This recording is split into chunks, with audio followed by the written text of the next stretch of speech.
Oyez, peuple de Konoha, j'espère que vous allez bien. En ce qui me concerne, j'ai envie de vous dire que je me sens un petit peu mitigé. Parce que l'anime dont on va parler aujourd'hui, c'est un anime que j'attendais beaucoup de base. Ensuite est arrivée une vidéo qui est sortie sur la chaîne avec l'ami Little TV, dans laquelle il nous a vendu ce manga comme étant extraordinaire et que potentiellement l'adaptation serait au top. Bien évidemment, je parle de Valkyrie Apocalypse et forcé de constater, malgré de très nombreuses qualités, je trouve que toutes les promesses ne sont pas tenues et je vais essayer de vous expliquer en quelques mots qu'est-ce qui va et qu'est-ce qui ne va surtout pas. Et bien évidemment, l'espace commentaire est là et libre d'accès et je vous laisse le soin de me dire est-ce que vous êtes d'accord ou pas avec les points que je vais vous avancer dans cette vidéo. Et j'ai envie de vous dire, trêve de bavardage, passons au cœur du sujet.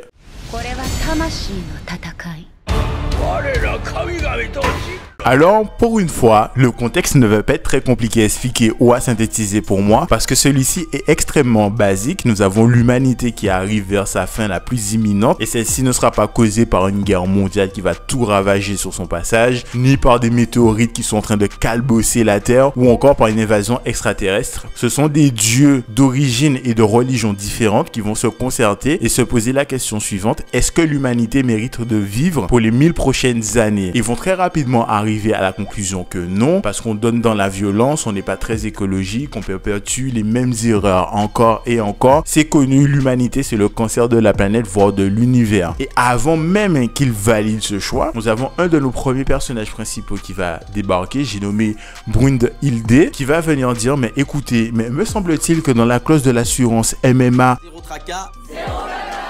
de l'humanité, il existe une clause qui leur permet de se défendre avant une extinction et cette méthode de défense va s'exprimer à travers un tournoi qui va opposer 13 dieux à 13 humains. Et là, quand tu lis ça, tu te dis mais c'est trop beau sur le papier. Tu imagines le folklore de tous les dieux, de toutes les religions, tu te dis ils vont choisir 13, mais qui seront ces 13 sélectionnés? La même chose du côté des humains, nous avons des légendes et des histoires incroyables, que ce soit avec des hommes ou des femmes, et quels seront ceux qui vont être choisis? Il y a déjà une petite hype et une curiosité qui va s'instaurer, qui fait extrêmement plaisir. Et quand on arrive dans le premier épisode, il y a cette hype qui est très bien alimentée et arrive le premier combat, à savoir Thor versus Lubu. Lorsqu'elle est garante dans l'arène du côté de Lubu, tu ressens le côté rock, le côté brut du gars. Tu te dis ah ouais, Missy n'est pas là pour rigoler. De l'autre côté, on sent la puissance divine, on sent le côté foudroyant de Thor, implacable. Tu te dis ok, là ça va être fou ce qui va se passer là. Et juste au moment où le combat commence, je me dis mais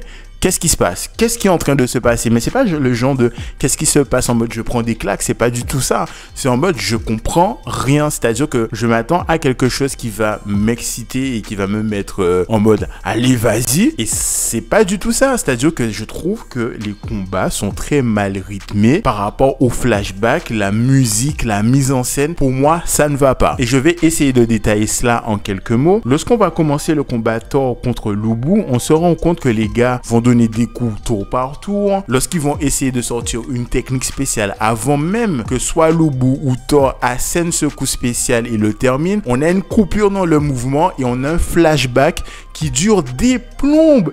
Et ensuite, on a le coup qui vient être asséné par le personnage. Je te fais, mais non, c'est long, c'est mal rythmé. Et en plus, j'ai trouvé que ce premier combat, il y avait très peu de mouvements. Je me serais attendu à quelque chose d'un peu plus épique et j'ai pas du tout ressenti ça. Et pour vous donner une comparaison pour que vous puissiez voir très bien de quoi je parle, si on prend le combat de Meruem contre Netero dans Hunter x Hunter, qui est finalement dans la même utilisation de flashback, on a comment dirais-je, des images statiques à des moments ou un autre, mais en fait c'est pas utilisé de la même façon, en tout cas c'est pas rythmé de la même manière. C'est-à-dire qu'on va avoir Netero qui va nous présenter sa technique, on va avoir quelques ralentis, il va y avoir du mouvement, on va avoir une musique qui accompagne le tout pour donner un aspect épique à la chose qu'on ne retrouve pas chez Valkyrie Apocalypse à mon sens. Et là, lorsqu'il a fini d'asséner son coup, on a un tout petit flashback de 5 secondes qui va vraiment nous expliquer un petit peu en préambule comment comment il en est arrivé là. Et ensuite, au fur et à mesure que le combat va avancer, parce que là aussi c'est un combat qui dure sur plusieurs épisodes, on a des petits bouts de flashback, mais qui ne vont jamais interrompre l'action brutalement. Et c'est ça en fait un des principaux problèmes dans Valkyrie Apocalypse. Et un autre problème que je trouve, c'est que surtout dans le premier combat, on a cette sensation, c'est que on a plus vu le public et les flashbacks que le combat en lui-même. Et donc je me dis, mais c'est tellement dommage. Je dois avouer que pour cette première partie, je suis frustré. Mais, je tiens à souligner qu'il y a quand même du positif. C'est dans la façon de m'impliquer en tant que spectateur du côté des humains. Et là, quand tu regardes le combat de Lubu, quand tu regardes le combat de Adam, tu te dis, ah ouais, l'humanité a une chance là en fait. Il y a de l'espoir et c'est une notion qui revient très souvent vers le milieu du combat, vers la fin du combat, lorsqu'on a le dernier coup final, tu as un coup dur qui est asséné à l'humanité, un rappel que la vie est dure et souvent c'est fait sous forme de fatality digne de Mortal Kombat. Fatality. Qui te ramène à la réalité. Et même toi, en tant que spectateur, en tout cas pour moi, je redescends sur terre très rapidement en mode ah oui, c'est vrai, ce sont des dieux, mais quand même. Et donc, je trouve que cette façon, en fait, de nous attirer vers le fait de supporter les êtres humains. Après, je suppose qu'il y a des gens qui supportent les dieux. Mais en tout cas, du côté des êtres humains, je trouve que ça, c'est très, très, très bien amené et qu'ils devraient le conserver. Et en vrai, si les gars arrivent à trouver une façon de rendre leur rythme plus cohérent, mais Valkyrie Apocalypse, les prochaines saisons, ce sera une tuerie. Alors, autre gros point positif de l'anime et ou même du manga en fait de Valkyrie Apocalypse tout court, c'est sa capacité à réinventer le mythe et à rendre ça cohérent avec les capacités spéciales des personnages. Et je pense tout particulièrement à Adam.